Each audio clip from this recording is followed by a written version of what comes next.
And thank you everyone for joining this session today. I think this is a very important topic. Power sector has been a big problem for the country for a very long time. And there has been a lot of debate on the IPP policies, the power policies for generation. We have had issues with the entire power sector, the regulation, the distribution, the transmission, almost everything. So obviously this session is as a result of the recent report that has come from this committee appointed by the Prime Minister. And I'll start with this preamble on the second slide. If you see, basically, as we know, this project or this committee was appointed by the Prime Minister in view of the issues that we have in the power sector, a very high cost of power and the circular debt of nearly 2 trillion rupees and a lot of controversies about the IPPs. So the objective of this report, as per this committee itself, was to identify and examine causes of high cost of electricity in the country, including review of private power producers, ways to resolve the circular debt and inefficiencies in the transmission distribution sectors, and suggest a roadmap for power sector structure. So a lot of debate has happened focused on the IPPs. As you can see from this objective, it is not just confined to the IPP or the generation sector. I think the purpose of this committee and this report was broadly to study the entire power sector. And my suggestion would be that that is how it should be viewed, not just confined to the IPPs. The preamble also says that report is recommendatory. It has no legal status. It is for the government and NEPRA and other stakeholders to take it forward. They also highlighted their limitation that while the committee used some voluntary experts, they were not able to get even rupees 22 million rupees to get some technical and professional help to study certain matters further. So obviously this also highlights that report is broadly based on desktop reviews of the financial statements of individual power companies, their discussions and reviews with regulators, NEPRA and the ministry, etc. So they did not carry out in-depth examination. Having said that, still I think the report, I find report to be quite useful. And as we will later on discuss in my way forward, I think the proper thing should have been for the government to share it publicly for proper debate on whatever the report is worth, the insights and recommendations and issues that have been highlighted in the report. But for some reason, government initially decided to make it public, but later on, I think they've decided to delay it for some reason. So if you can come to slide number 3, as you can see, the report has 5 sections. The focus of the report, I must say, remains IPPs, the power generation companies, through different policies starting from 1994 till 2015. Then, of course, they also discuss broadly the circular debt the issues and the causes and the solutions. And then they've given a broader roadmap to develop competitive markets. They've also given a detailed implementation plan. Then they have individual IBP-wise reports at the end of the report. So this is broadly the report. My presentation, I must confess, is largely based on a broader review and the executive summary. I have not gone in detail in the individual IBP-wise reports, but I think broadly the gist is given in the executive summary and remaining part of the report. So let's come to the key findings. Slide number 4. Basically, one of the main finding is, and there has been a lot of discussion on it, the report asserts that the IPPs have derived huge profits. There has been excessive profitability. And there are 3 aspects to it. Of course, I think there can be no doubt. I think we all know that the policies for power generation starting from 90s have been very lucrative. They were quite sweet policies. So there is no secret about it. And I don't think that can be legally or morally challenged. I think this is how the government of the day designed these policies. And it was not just one government. Initially, it was started by the PPP government in 1994.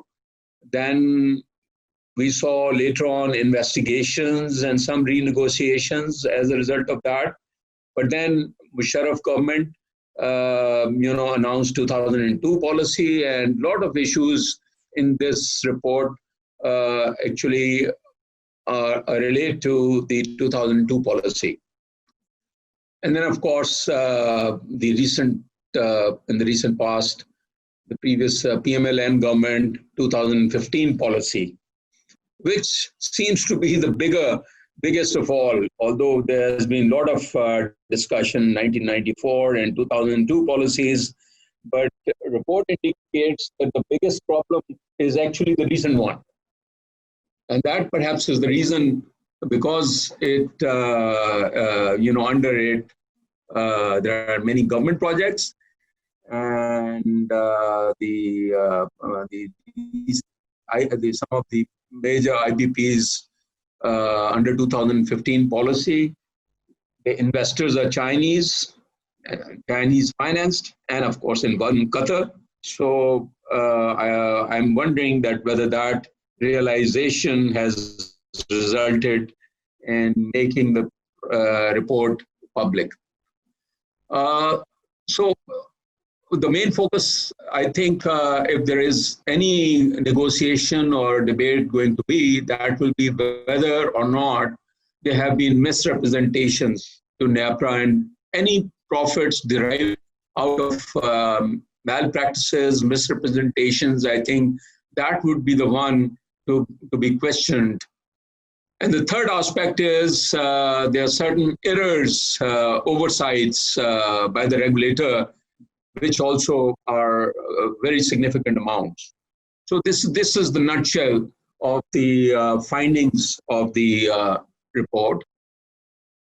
So if we come to the slide 5, this describes the misrepresentations part, the excessive profits derived due to misrepresentations and malpractices. So the assertion is that the fuel actually consumed, was less, and the billing and the payments were more by the power purchaser, which is the CVP. Earlier, it was NTDC. And also, there are assertions that, or suspicions that there may be allegations of kickbacks in the fuel purchases. Similarly, O&M expenses incurred, actual payments have been more than the O&M expenses of the IPPs. The third part is excess amount paid. Overall, the third bullet is the excess amounts paid because of these things, including heat rate, was about 64 billion rupees, and overall 209 billion rupees over these projects. And these excessive profits finding relates to 2002 policy only. Then there are excess setup cost. Actually, there is some inconsistency in this slide. This part is not 2002 policy. The last bullet, which is the biggest one, that relates to two coal-based plants, and these are one is Sahiwal-based plant, and the other is the Port Qasim one, and there is an allegation or finding that in the case of Sahiwal, $27 million excess amount of equity has been claimed for some reason, and the return will be on that. And the cumulative impact, and then the other aspect is that the interest during construction claimed is much higher. They took half the time in what was initially incorporated in the tariff. So the impact of these matters are 483 billion rupees cumulatively on these two projects only. So the next slide, I think this further elaborates on the last bullet in the previous slide, which was the two coal-based plants. And interestingly, perhaps the most significant issue highlighted in the report really relates to these two coal-based projects. So besides IDC mentioned in the previous slide, the major difference noticed between the setup cost of government-owned coal-based project of Genco, Jamshoro Power, and the Sahiwal upfront imported coal-based project. The difference in the cost is that in Jamshoro, per megawatt cost was 0.66 million. Compared to that, the capex of Sahiwal or HSR project is $1 million. Now the report recognizes that though two costs are not truly comparable, as capex includes non-EPC cost also, but then the difference of $450 million per 450,000 per megawatt, is too high to cover the non-EPC. So this, together with the IDC of these two projects, they have estimated, the impact of 480 billion rupees over these two projects. Obviously, these need to be further examined. These are their initial, these are their calculations. But definitely, I think they do point to conditions which require further examinations. Now, in addition to that, the next point is the excess profits due to oversight by NEPRA.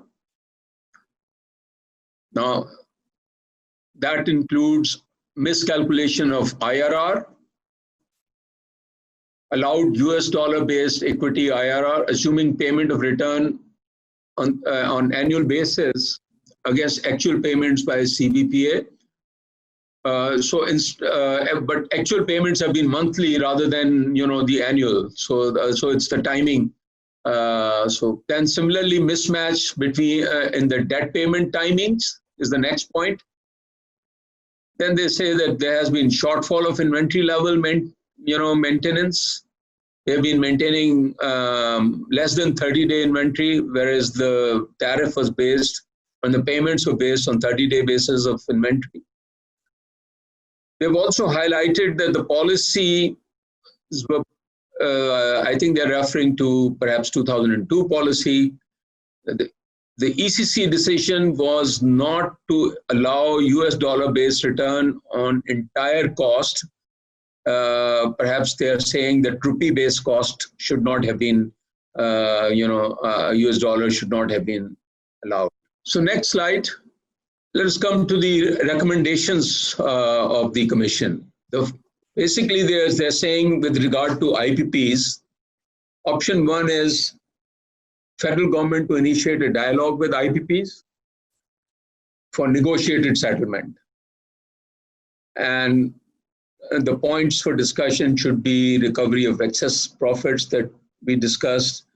This clawback mechanism relates to renewable projects. This relates to future, but the main one is really the ones that that was discussed in the previous slides.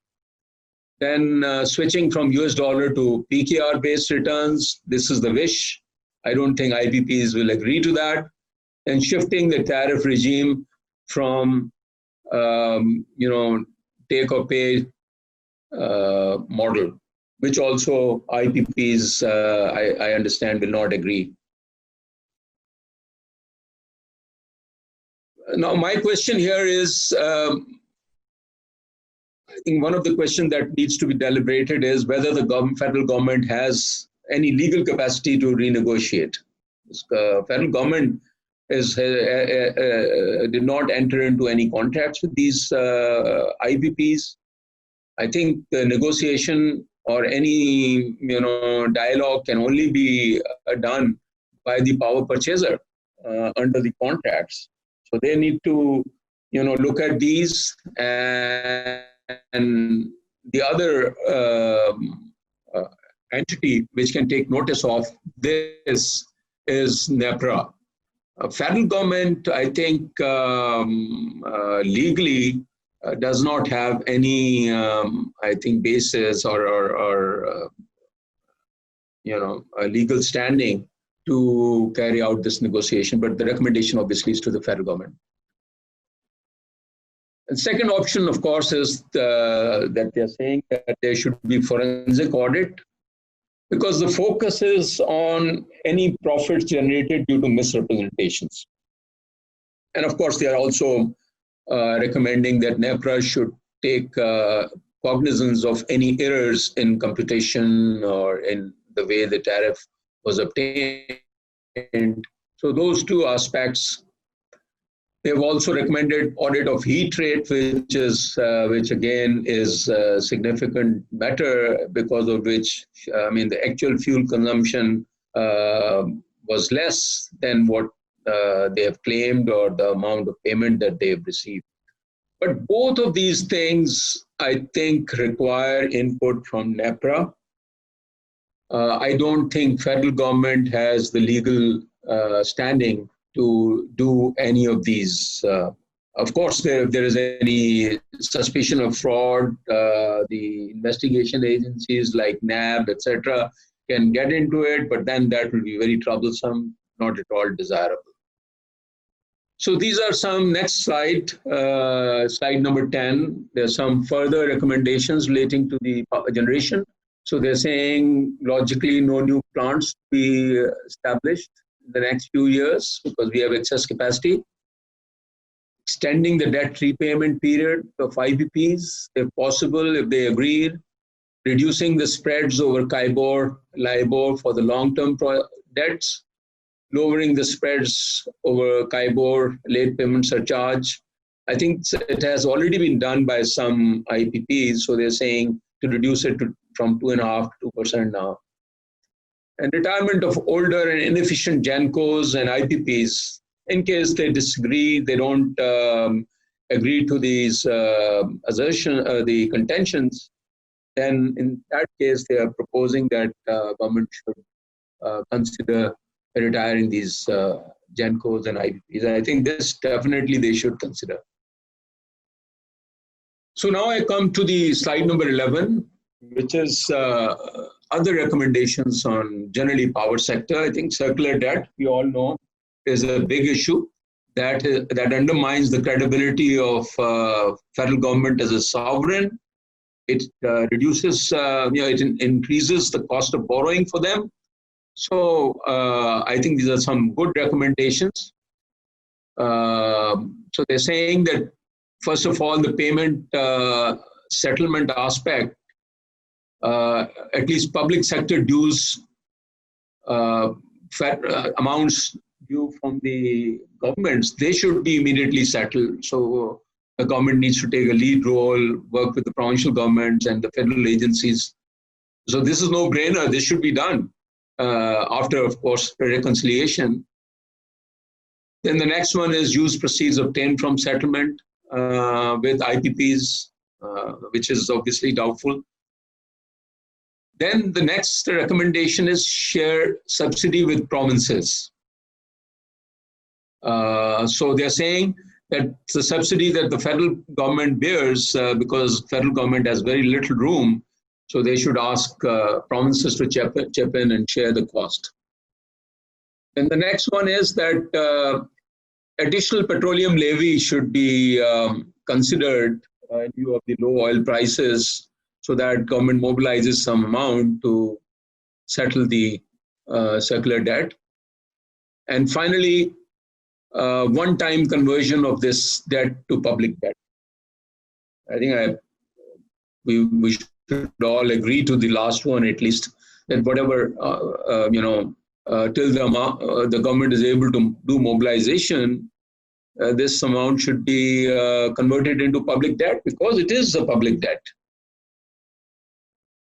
Then in the next point is, it has highlighted the causes of circular debt, and these are the ones which need to be addressed.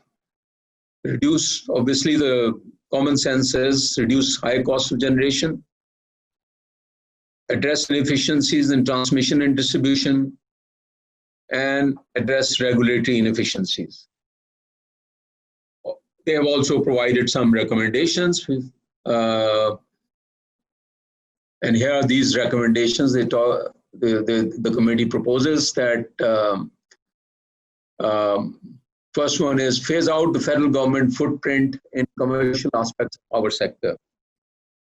I think it's a good, right recommendation, but easier said than done. How do they do it? The devil is in the detail.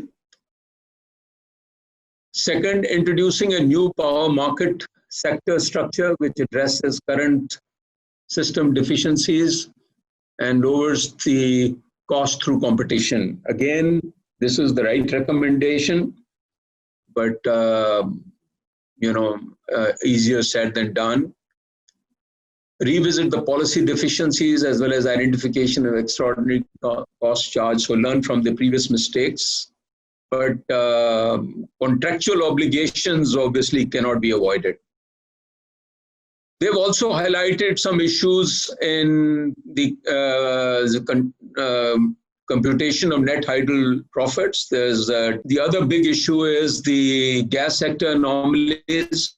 They've highlighted that these RLNG government plants have very high cost of RLNG, because it is mandatory for them, I think, to their returns are based on 66% load. So they have to utilize the LNG, which is procured from Qatar under a long-term contract, which is also very costly compared to the spot prices. So they've also talked about possibility of renegotiation.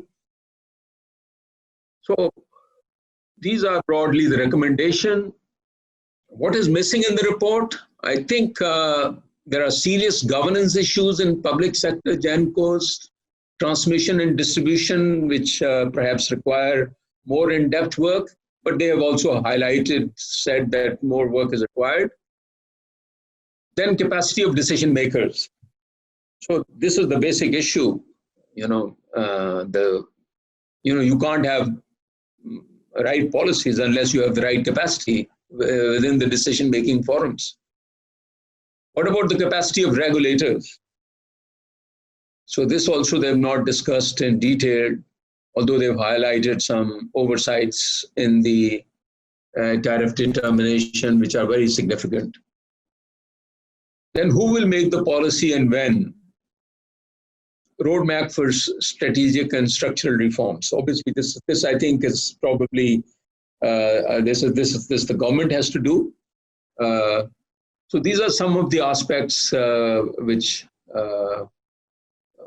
perhaps required more attention. And next slide is the rebuttal of IPPs. IPPs, of course, have highlighted that excess profitability, the amounts, absolute amounts that the writers or authors of the report have talked about, failed to consider the time value of money. And of course, one thing they have not said is that after all, the same profits were offered to all. In fact, the report also says that some selected investors, were provided these opportunities, which I think is factually incorrect, because the policies have been, for all investors. And I think whether the policies were too lucrative, right or wrong issues, but they were for all. So that I think is factually incorrect, that the government did not select any selected investors at least. On excess setup costs, the plants are set up on upfront tariffs. So they say that because the tariffs are based on upfront, so the setup costs are irrelevant. Then on IRR miscalculation, also they've provided their response. It is a standard financial industry practice to compute return on and divide it on the basis of number of years, etc. I'll not go into these details. They've also published, I think, their point of view in the advertisements, although officially the report has not been shared, but it seems that it has become more public than it would have if it was made public. On mismatch between debt repayment, again, IPP's response: capacity payments are never made on time. Debt and O&M reserve accounts are generally non-profit bearing accounts. So on one of the key recommendation is recovery of excess profits. So on that, obviously the IPPs do not agree with that. They're saying that it's contrary to the law of the country, which provides the sanctity of the contract, and contractually, they are also saying that regardless of wrong calculations, there I have a little problem, I think. But again, one has to look at the contract and legality. But if there are errors in calculations, then I think they need to be looked at. And especially, of course, if the errors were based on misrepresentations, then I think there may be a case to look at. Then they also disagree with the switching from US dollar to PKR-based return, shifting the tariff regime to take and pay. Also, they've, I think, given a detailed rebuttal today in the newspapers, also with detailed reasons why it is not appropriate. It is in today's newspaper, so I'll not go into details of that. So let me go to the way forward. And these are my personal views. I think that this is an important report. This report should be provided to IPPs for their comments. In fact, this was a good work that this government initiated. There's no harm in carrying out a review of this sector, which is very inefficient, which has huge problems, generates electricity at a very high cost. So it was an appropriate thing to do. But I think what the committee erred in, submitting the report without getting input from IPPs. I personally think that it would have been better if the IPPs should have been provided a draft report, their comments should have been obtained, and then, their report and views of the IPPs together should have been submitted for a balanced view. But now, even now, at least IPP comments should be now and made public for public debate and analysis. Then the next thing I think they should have done was to get the input from NEPRA also, formally, before submitting the report, because they are also, commenting on the regulatory errors, some serious errors that they have highlighted apparently. So without hearing NEPRA's views, submitting this report, and obviously it has become public, so it is unfair. So once this is done, I think any strong indication of wrongdoing and oversights, these need to be considered. But again, NEPRA is the proper forum that needs to consider it legally. And NEPRA should also consider, if there is a need for forensic audit or further investigations or technical input. And of course, federal government under the NEPRA law has power to issue guidelines to NEPRA, but they cannot do the work of NEPRA. Then the next recommendation, having competitive tariff regime, shift from single buyer, multi-buyer market, reduce the role of the government, all I think are right recommendations. And that is why, apart from the past, what was done by IPPs and issues in that, this is also the reason why government needs to make this report public and initiate a debate and perhaps set up some task force, so that at least we look at the future and correct our policies in future, learning from the past. So next one is obviously reduction in T&D losses through replacing obsolete infrastructure, and also using modern tools, data analytics, big data, and technology. And some good things have been done by K Electric. So there has to be, I think, some better governance, and this can only happen if there are, distribution companies are privatized and there are some stakes. I don't think within the public sector one can expect, improvement in governance and efficiency. The report also recommends privatization, by the way. Improvement in recovery also is similar to T&D losses. It requires technology, governance, data analytics, incentivize industries to use grid rather than captive.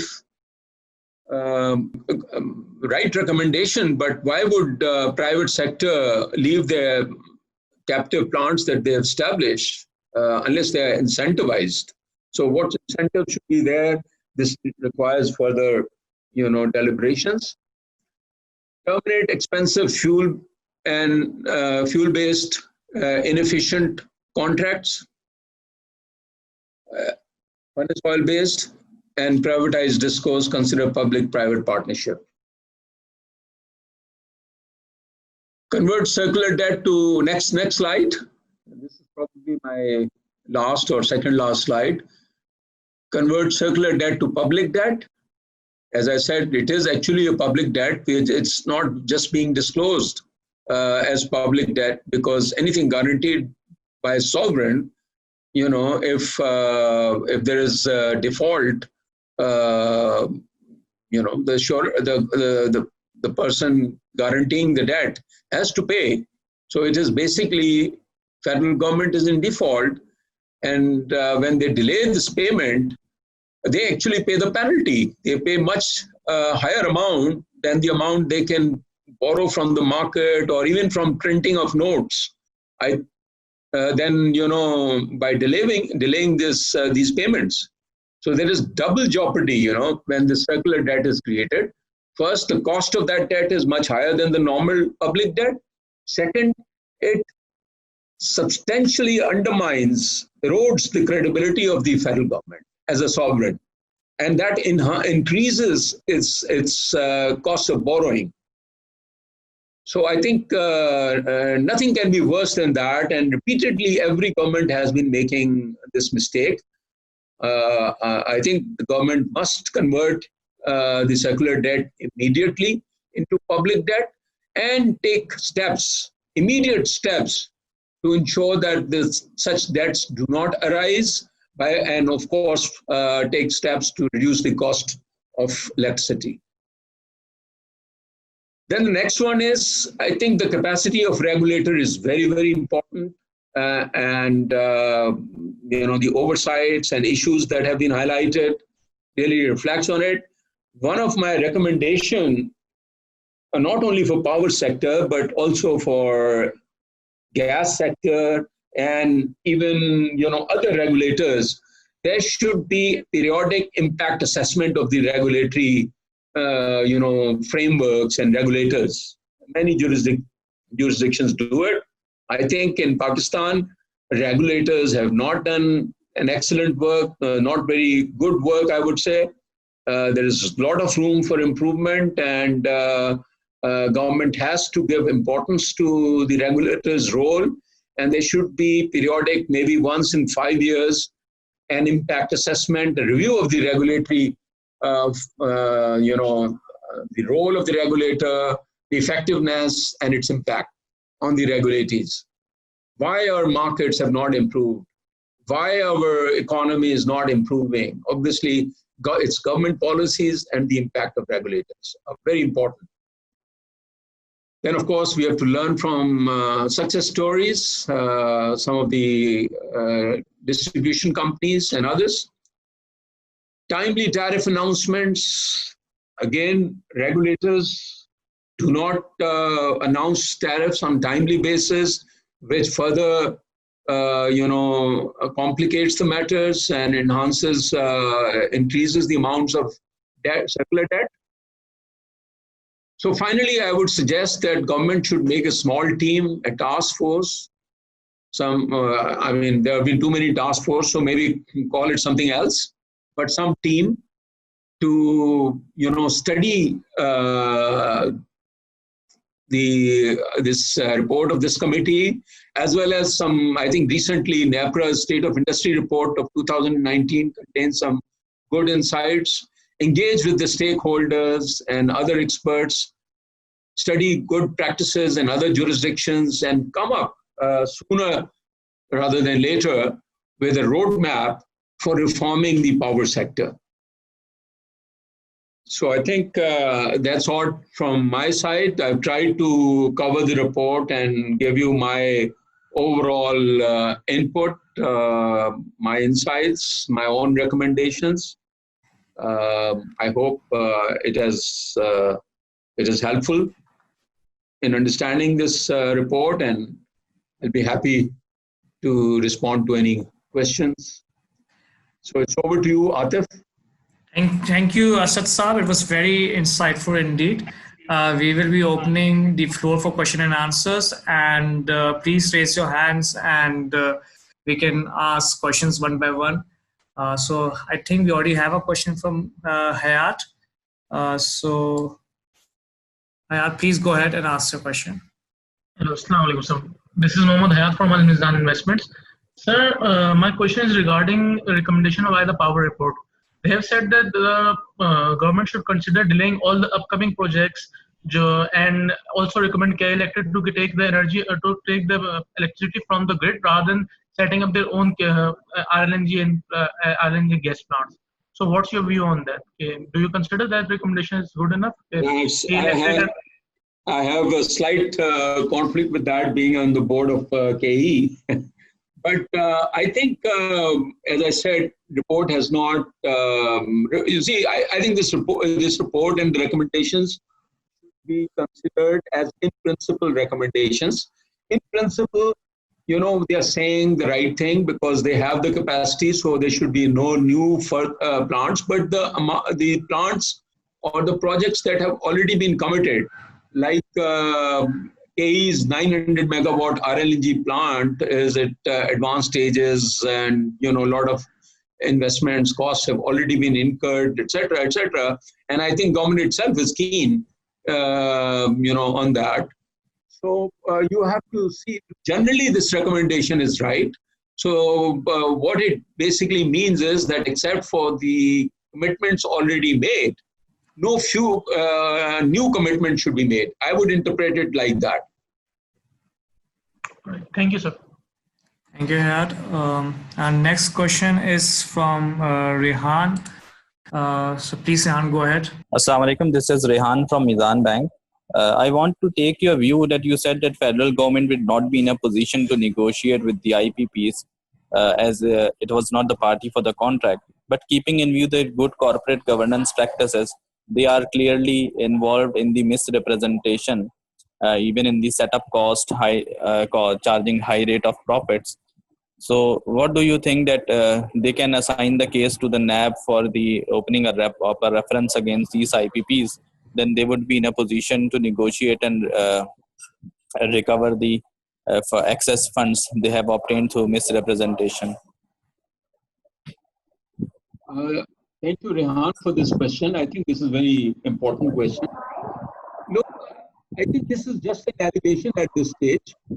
There is, before, any investigation agency, because we have seen the role of investigation agencies in our country able to establish. The point is that before any further action, first of all, many aspects relate to NEPRA, which is all the chairman and members are appointed by the government. So then CPP, which is the purchaser, they're also government-owned entities. What I'm saying is that the ministry and the federal government itself should not be doing it. They're also government. They need to review these reports and do some inquiries and see, first of all, what are the facts? First of all, they have to establish the facts and then see, there are two aspects. If there is a criminal element, then of course, in that case, legally, the criminal agencies can get in if there is one.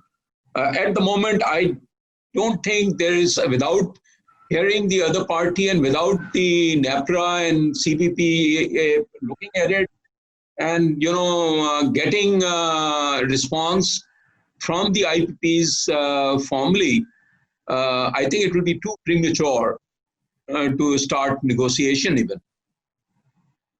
So a NEPRA can if there is a need for forensic audit in certain specific area, they can perhaps do it. They have the powers under the law. The federal government doesn't have the powers directly. So my point was that federal government directly should not be doing it. They have to do it by law. Okay, sir. Thank you. Yeah, I have a question. Sorry, can you hear me? Yes. Please go ahead, Doran, sir. Ji, Assalamu alaikum. So, Asad, very, very nicely presented. I think good summary. And actually, I'm going to use this as a cheat sheet for my course at the National Institute of Management Sciences on the 3rd of June, if you allow me, because I'll duly coach you that you put this together. I have 3 points. My first, I have 2 questions and a very quick comment just to reinforce something that you said, that I personally think that it would have been better given that there was paucity of resources, both and intellect included, that they should have just simply said that it would appear. So a language that actually came out of the public, it should have said it would appear. And that's it. So this thing about actually recommending next steps is beyond, or should have been beyond, the first stage of this report. So I think there's a bit of screw up there, which I call mishandling, because this is a governance issue. So somebody actually didn't know what to do. My 2 points, which I need questions, is number one, as you know, that, and obviously I was still in the World Bank during the days back in the late 90s and, the first part of IPP policy. donors will have a view on this, and the donors have a lot of say, whether it's the fund, whether it's ADB, whether it's the World Bank, and everybody will come at it from the various angles, including regulatory, contractual, sanctity of contracts, plus the macro, the fiscal side, and the impact of that on Pakistan. So how do you think the government should handle the donors, and what do you think the donor reaction to this is going to be in the longer run as the government takes this forward? My second question to you is this whole recommendation around not buying more power and not allowing generation, it actually kills the government's new renewable energy policy, which I already thought was fraught with the absence of thought. So if you're not going to buy that, you're not going to switch. So, I don't see a plan there. So it's nice to say a recommendation, don't build anymore. So both the renewables as well as the hydro, so Sukhi Kinari, Dasu, as long as they just keep them as storages and local power gen, that's fine. But I think I'd just like your views on that. Thank you. I think both are very relevant and I think pertinent questions. Obviously, donors will have you, but the biggest donor, I think, which is probably the issue, is the CPAC, largely financed by Chinese. And if you look at the IPP's response, I should have actually included that slide. What they're saying is that huge amount of actually capacity payments will be, in future will be for new plants, and this report has also highlighted that impact of just two IPPs, Chinese-owned, Sahiwal and Port Qasim, which has, I think, Qatar ownership as well, is 484 billion. So that is the biggest red flag in this report. For rest of the IPPs, 1994 IPPs and 2002 IPPs, I think the amounts involved, first of all, as you're saying, they are not based on evidence at this stage. But this one is quite, I think it appears that there is some significant issue. Now, even if I agree with the contention of the IPPs that in the tariff, the setup cost is not an issue, but then how did we determine the upfront tariff? I'm sure there must have been some calculations and the setup amounts. So that does reflect seriously on the capacity of people who designed these tariffs in which certain costs must have been assumed. How can you make money at the very inception? $27 million gap between the two, and so there's some huge issues in these two projects based on the initial report. They may be wrong, based on after they are examined, there may be a valid response that negates this. But at the moment, that is, I think, the biggest. And my hunch is that because the biggest issue is the CPAC-related projects, maybe that is the reason that the government decided not to make this report public and delay it. I don't know. Government needs to respond to it. But my humble submission would be that, it may, whatever it may be, whether it was wrongdoing or contractually you can't do anything, errors were made, blunders were made, whatever. We have to at least improve our future. If there are some mistakes were made, honest mistakes may have been made, but at least we try to understand what went wrong. Definitely something has gone wrong in this. So we have to learn from it to improve our future policies and to make this more competitive, to reduce the cost. as much as we can. And that links to your second point, which is renewables.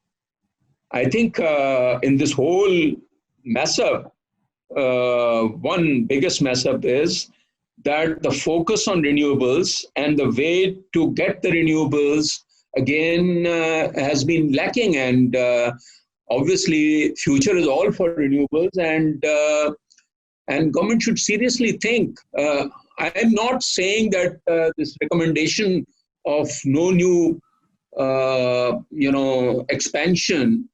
I don't necessarily agree with it. Now, supposing if the the energy cost or the what is it called, the energy component, if that is more costly than the new power that you can generate through renewables, then obviously it's better to close and just pay the capacity payments, the existing projects, and go for the renewables. So, you have to see what you can do for the future. As somebody said, no one is rich enough to buy back his past, so we can't undo whatever has been done. But we have to look, we have to study this, debate this, to improve our future, because value lies in the future. Thank you, Asad Saab. Any other questions that we have? Please, you can. Yes, I have a question. Manzoor Ahmed. Manzoor Saab, please. I'm sorry, I'm driving, but I'll still speak because I had to go to another place. You see, I served recently as the chairman of Pakistan LNG. So, there's some misperception about LNG. First, when you look in the report says when Pakistan switched over to LNG, the unit cost of electricity was cut by, 20 or 30%. Second thing is, we compare that a spot cargo there in Qatar costs so much, and the LNG here per MMBTU costs so much. Now here, when you compare, there's sales tax included, there's the port tax included, there's a processing charge included, and our LNG is not a static price. It is linked with Brent crude. When Brent crude goes down, so does the LNG price. And the only difference is that there's a 3 months gap. I mean, that they look at the previous 3 months. Now, if you look at the LNG price 2 months ago, and now it's already $2 gone down. And nowhere else you have power plants running on spot market, and we have purchased on spot markets, and many a times it was more expensive than getting it on long-term contracts. And also this, there's too much politics. But if you compare the price, the contract price of Pakistan with, say, India, which buys at least 3 times more, if you compare it with, say, Korea, Japan, at the time, 2015, we had the cheapest contract, and they had to, because there was only then, Qatar was the only supplier, so they had to have a long-term contract to ensure running of these things. So I just wanted to clear these misperceptions. Thank you. This was a comment, and I think yes, it's a valid point of view. So there is a point of view, and there is a counterpoint point of view, and that is why I said that the report should have been made public, so that the other point of views also are provided. And some of these matters are judgmental and debatable. I totally agree with you. I agree with you on that. I don't necessarily agree with the recommendation in the report or what you're saying, but I think both have a basis, and it's quite judgmental. Okay, and also you can check NEPRA website, and you can see the priority list. Obviously, if electricity is made on the basis of the local gas, by which we have kept the price very low in the captive, that perhaps is cheaper. But otherwise, you find that this LNG plants are much cheaper. than the usual we had any of those things. But anyway, I made my point. So I'll stop here. Agreed. I could see. I think that was my impression as well. Yeah. Sorry. Whoever is conducting, I have one question, just the last question for us, quickly, just on that, because I think that. So, is it possible? Very short. Sure. Go ahead. Yeah. So, Asad, can I just ask my last question, which follows from what Dr. Manzoor was saying? Look, at the end of this, the whole question here is an asymmetry of what's happening, how the demand and supply is being met. So, while you can have a comment in retort like the one from Manzoor Saab saying that at the time, this was the best. At the time in 2015, we had the best prices compared to, say, Japan and to India. But the question is, there you have choices, right? But here, there is no competitive market for the consumer. So in other words, that asymmetry is where the poverty of governance arises from. If as a consumer, I had a choice between buying, like I do in Australia, for example, I spot trade, right? Or I fix, and I say, at whatever time, given, I fix a band and I say, I want to buy power within this. So whoever's supplying, I don't care where the electrons coming from, coal or from wind or from whatever, right? Furnace oil. So it's that asymmetry, don't you think, that is causing a problem? Because they, on one hand, tried to create a power market here, but then had to do this whole issue with capacity payments simply because there was no competition in terms of the buyer side. Is that, do you think, does that play a role here? Rani Saab, you're absolutely right. Actually, if you go back to the unbundling of WAPDA, the entire philosophy of breaking WAPDA into discos was that ultimately the donors, the World Bank, I think, and the government at that time wanted to create a competition and power market, what you're referring to, and this is what this committee has also recommended. But I think we have been talking about it for decades, and we are still talking about it. But issue is how to move forward and whether we want to move forward, because we have to break the monopoly of the government. And government, whether it is generation, distribution, transmission, is bound to be very, very inefficient. It's not government's job to run, power companies. It is the government's job is to, prepare a policy and appoint good regulator and, do the monitoring, the business of electricity, whether it is generation, distribution, transmission, and, marketing, whatever. You have to create a market and competition and provide choice to the consumer. So this is part of my recommendations also, and the committee has also recommended, and NAPRA is also saying it. So there's no disagreement on that. Thank you, Asad Saab. I think we have a couple of questions, and after that, we would like to close. Suleiman, if you can ask your question, please. All right. Thank you very much, Asad Saab, for a great presentation. You've highlighted all the critical issues which needs to be resolved. Now, my question is, and I'm sure you've been meeting all the government ministers. Do you see the seriousness in our government, in the ministers, in the regulators, and whoever the relevant person is, to solve this problem? I mean, we've had this problem for now about 10, 15, 20 years. And now it's become so big. I mean, I just look at the circular debt number, 2 trillion PKR. You assume a 10% late payment surcharge. That's 200 billion just by virtue of interest, right? So do you think there is seriousness? They understand the gravity of the situation. And they understand that if you don't solve this, the economy cannot turn around. Is the seriousness there in the government to solve this in the next, call it 3, 6, 9 months, or will still be here in a year, 2 years time, talking about the same solution, the same way forward, and the government will not act? What's your sense of your interactions with the government?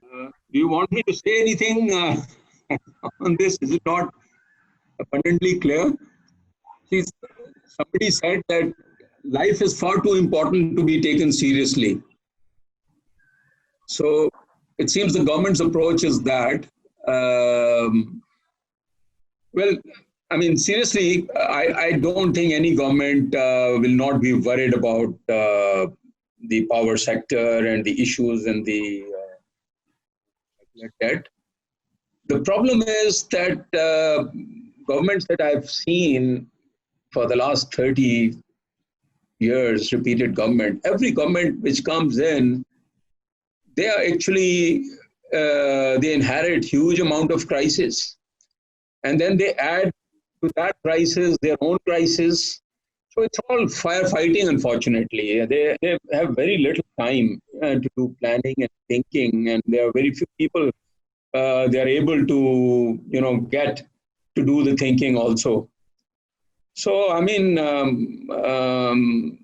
apparently, this was a good move to initiate this committee, despite this being very controversial. No innovation is possible without controversy. So I don't mind controversy. It's good to have controversy. So they initiated this, but then now they have to reflect seriousness, have debate and get some stakeholders' input and see what improvements can be done. I was surprised that initially government decided to make this report public. They appeared very, very serious on this matter. But then there was this news item that they've decided to delay the publication by 2 months. So I think you can judge from that. Sure. My own Can I ask one recommendation my own recommendation, obviously, is in my presentation that they need to give this one of the topmost priority, to reform the power sector and rethink. They may have done some good work, operational work, improved bit of line losses somewhere, done some improvements, but they've not done structural changes. They've not done any major reforms. Okay. Sure. Can I just one follow-up? So why do you think private sector invest? I mean, this problem is there. As you said, there is no seriousness in this government, the previous government. And what surprises me, why do they keep investing? Why do we have so many private sector IPP projects? I mean, the sector is broken, right? So why do they keep attracting private sector interest? No, but then you answered your question yourself. I mean, this report is an answer to that question. That is why, government, when there is serious problem, the government has to offer extraordinary returns to attract the private sector, whether it is local or foreign. Otherwise, nobody wants to invest. So, while there may have been issues, misrepresentations, errors, but fundamental, fact is that 1994 policy also came out with very lucrative return because they desperately needed more generation. And so same thing happened in 2002 and, subsequent policies, previous PMLN government said that, we have come to increase the generation. That is no matter at what cost. When I asked one secretary, who was a very good secretary, I asked him, I raised this question that you are planning to raise 50,000 megawatts. How do you think this will be consumed? I mean, you are assuming some extraordinary growth and all that. What if there is, and at what cost? So his response was that, you see, my priority at the moment is to meet the generation gap. We will look at the price once we have completed this. So I remember that, and it came from a very, very, reputed officer. All right, sir. Thank you very much. Thank you, Suleiman. We have one last question. I mean, this is from an iPhone. I can't see the name. So if you can identify yourself and ask, please go ahead. Thank you, Asad Saab. I mean, it was very insightful indeed. And if we have any follow-up questions, we would love to share with you. And we hope to continue this conversation in the future as well.